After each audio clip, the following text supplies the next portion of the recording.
Hello everyone, you are listening to the Psychology of Dating podcast. My name is Nadine Newkirk and I'm a clinical psychologist and dating coach. Today I want to explore whether you might be feeling guilt if you try to take self-care and how this might be affecting your dating life and specifically how it is to set boundaries with people that you're dating.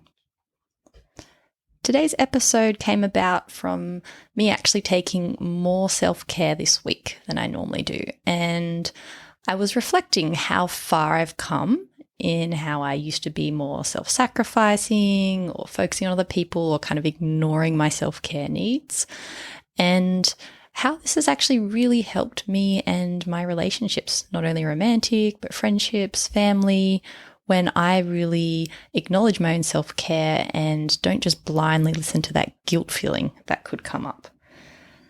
So what did I do for self-care this week? I had a day where I was at home, just me, and part of me said, I should be doing, heaps of those relaxation things like face masks, etc., etc.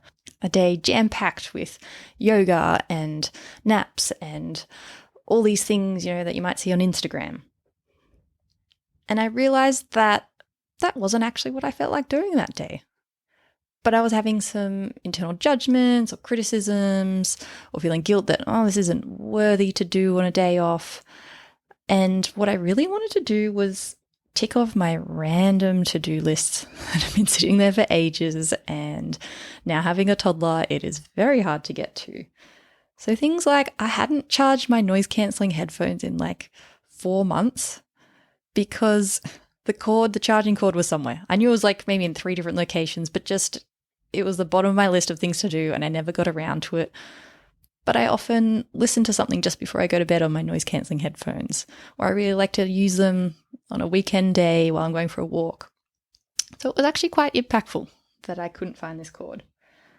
My car, I have to admit, I'm actually a pretty tidy car person, but there had been some extra sand. I've been doing some winter surfing, I have to say quite nice. The beaches are more empty, the sun is shining, but there's more sand in the car, there's random grass, there's cracker crumbs from, trying to coax a toddler into the car.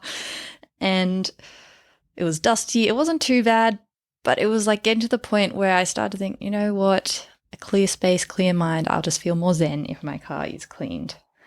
Binging random TV shows, making banana and coconut bread, calling the bank, ticking off something I needed to do, random small things, even just booking a haircut. I was just getting around to I even text my hairdresser, and it just felt too much just to text her. There was all these tiny random things that I just wanted to tick off. And part of me was saying, well, there's bigger tasks you should be doing for the whole family, or I should just be fully relaxing and not doing anything productive. And I realized these were just judgments, that it is okay to take a day to do whatever you want just for you. And if you find it hard to take time for self-care, if you just feel like getting a massage or ticking random to-do lists or whatever you feel like doing on that day, doing something high energy, high activity, whatever you feel like doing, if you find it hard to do those things, then you might also find it hard to set boundaries in dating, because you might be acknowledging or dismissing your needs, saying they're not so important. Your brain might be overriding you and saying, well, social media says maybe this isn't so cool, or your brain might be thinking, what will these other friends think about me if I cancel this event? And they are kind of overriding your natural desires or needs or wants in that moment. So if you can lean a bit more into self-care, what could that look like? What is self-care? And this is not exclusive, but it can include nurturing different areas of your life, including your physical health, exercise, sleep, nutrition. It could be nurturing your emotional health, having that favorite food that you really want, going to the movies to watch a chick flick just because you really want to. It could be nurturing your social connections, Maybe you have a spiritual religious side, and self-care can look like spending some time and quality attention in those areas. Maybe it's community, sense of belonging and connection to the people around you. It could be creativity, play. Maybe you're really productive, really efficient, quite perfectionistic, but you're not allowing yourself time just to have half a day just to, paint, explore, read books, music, whatever you feel like doing.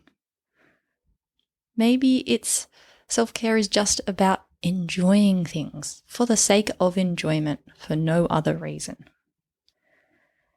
And it's important to know that taking time to fill up your cups in all these areas is really important and vital for your psychological well-being.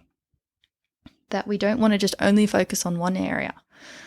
And sometimes, especially when you're early on in dating or a relationship, you're just like, I really want to keep this relationship. It's so good.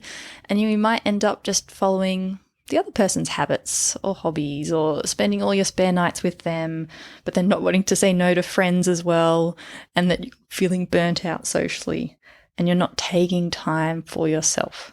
Or you think, it's not a good enough excuse just to want to stay at home and write in my journal and eat some stewed apple. I'm just thinking that because I made apple pie recently. Apple crumble. It was so delicious. Okay, so if you're following any of this and you're like, tick, tick, I don't take enough self-care, I do feel guilt if I try to take it, how are some ways that you can lean into kind of accessing a bit more of that self-care for yourself? Listening to your emotions. So often our intellectual head might try and convince us out of something. Like if you're trying to make a decision, should I go out tonight on a date or do I actually really just want to stay in? And you're kind of yo-yoing to and fro. It's like a tennis match. Stop and check in with how you're feeling, because your brain will likely be telling you what other people are thinking, that person won't want to go on a second date with you if you cancel this one. It'll be creating all these scenarios, and you can't predict the future. But you can take care of yourself, and someone who's the right person for you will respect that, and it'll be a greater connection if you take care of yourself as well. Another trick is you could imagine no one else is in this decision.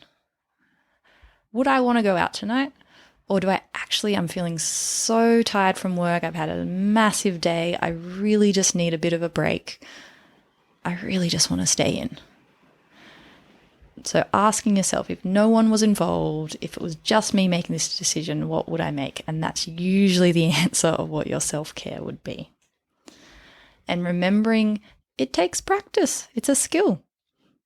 Just like some people might be really good at, playing and taking time off and, they're learning how to maybe apply themselves a bit more structured at uni or whatever they're doing, education-wise, study-wise, work-wise.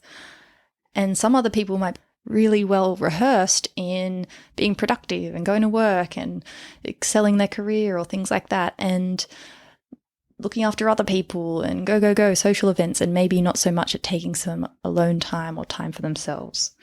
So maybe just exploring the different areas of your life, and if there's anything that feels like it's not so nurtured at the moment, and how could you make one step this week to spend a bit of time and care and attention for that area of your life. And then you can just sprinkle a bit more in over the next few months, over the next year, and see that self-care grow.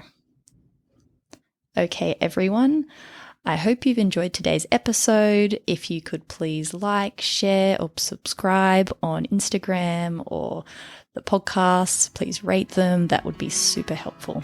Okay, I'll speak with you all next time.